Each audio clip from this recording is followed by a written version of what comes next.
This is Maria Throw Grenades at the Devil, Christ Hype Magazine. I'm going to read a book I'm co-writing called Plumber Bob and Cool Kid Tommy Against the Slime and the World of Shame. I'm going to read 2 chapters and hopefully you like it. Again, this is just a little freebie for now. So, Chapter 1, How It All Went Down. Plumber Bob, the finest plumber in Oakland, California, responded to a call that an elderly woman's toilet was overflowing. As he entered the old Victorian house, Plumber Bob immediately noticed 2 things. Firstly, he noticed that the house was covered with toilet water and that there were several weird objects floating in the water that looked like poop. Yuck, there's crap all over the place, Plumber Bob said. Gross. Secondly, Plumber Bob quickly observed that the house was completely vacant. Great, looks like I won't be getting any tips today. Good thing my company pays me by the hour, he proclaimed. Oh well, he said to himself as he entered the bathroom. The sooner I'm finished with this job, the sooner I can split and get out of here. He switched on the light switch to get a closer look at the situation. Just as he approached the toilet stool carefully, avoiding some poop that was floating on the floor by him, as he came closer, suddenly the light began to flicker on and off and the room began to shake violently.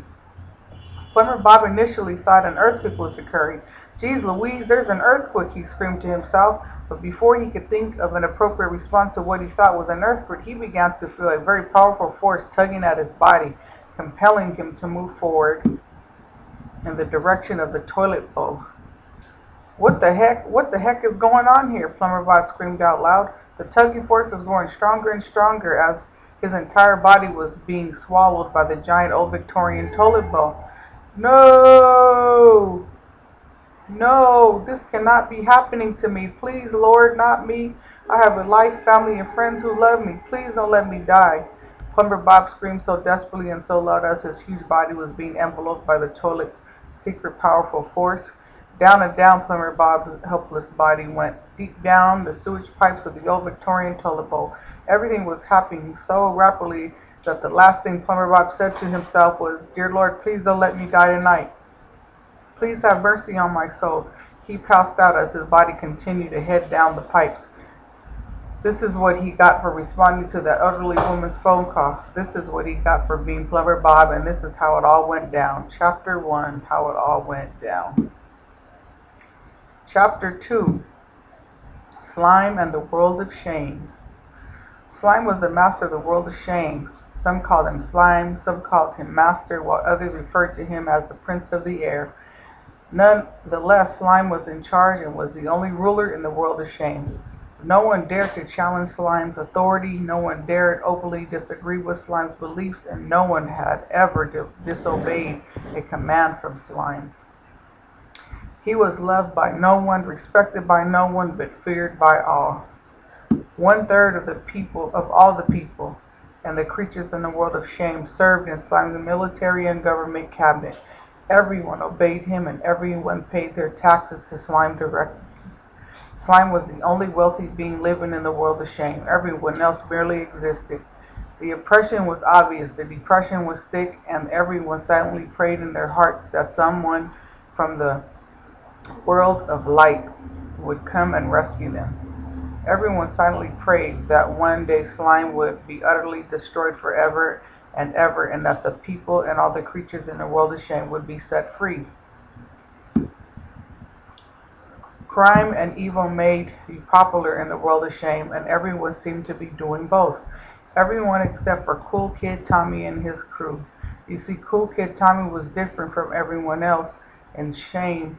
He firmly believed in God. He knew that Slime had gotten kicked out of the world of light, and that Jesus Christ had challenged Slime's authority and powers, and Jesus Christ defeated Slime once by raising up from the dead. Cool Kid Tommy was secretly raised as a Christian believer, and although no Bibles was allowed in the world of shame, Cool Kid Tommy owned a Bible, and he would secretly meet with a group of people, and together they would secretly discuss God's Word.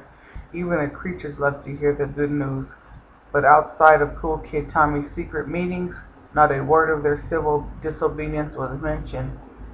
God God designed us all to use our minds and to think things through intelligently. Cool Kid Tommy had a dream that God was going to send him someone from the world of light. In the dream, God had instructed Cool Kid Tommy to remain patient until he received help from a man that would come soon. God had also warned Cool Kid Tommy about speaking too soon, saying, "My son, you are not ready yet." Cool Kid Tommy loved the Lord, so he listened to God and only spoke out during the secret meetings and Bible studies that he would host every day of the week, and sometimes 5 times a day. Everyone in the world of shame loved the stories in the Bible. It was very refreshing and fulfilling to hear God's word spoken in shame. It was their moment of freedom from the heavy oppression and darkness that was covering their world. It was as if the Bible was alive, and every time they opened it, they were able to escape from the evilness and fears that governed and ruled in shame. So, yep, Bible studies were the best part of the day for the people and the creatures that attended the secret meetings. It was their only light and the very hope of their lives. Cool Kid Tommy's parents and grandparents had passed away. They went to live. They went to live with God when he was 15 years young, so it was just him and his younger sister Brooklyn. Together they rapped and sang songs about the living conditions in the world of shame and how the people and creatures should stay encouraged until he came. They made money by entertaining people, but most of the money that they made went to slime for taxes. This was no big deal because their parents had left them a huge house and they had very little to want for. And in fact, they had very little to need to shop for groceries since all of the vegetation, dairy, grain, and meat was homegrown. They were even blessed enough to have a miraculous tree that produced chocolate-covered almonds and vitamin gumballs that healed every disease or illness. Cool Kid Tommy was even fortunate to. I'm gonna stop there. That is my sample of the book. Stay tuned for the rest of it. I hope you enjoyed my narration. Again, this is Maria Throw Grenades at the Devil, Christ Hype Magazine, and I look forward to reading more. God bless you.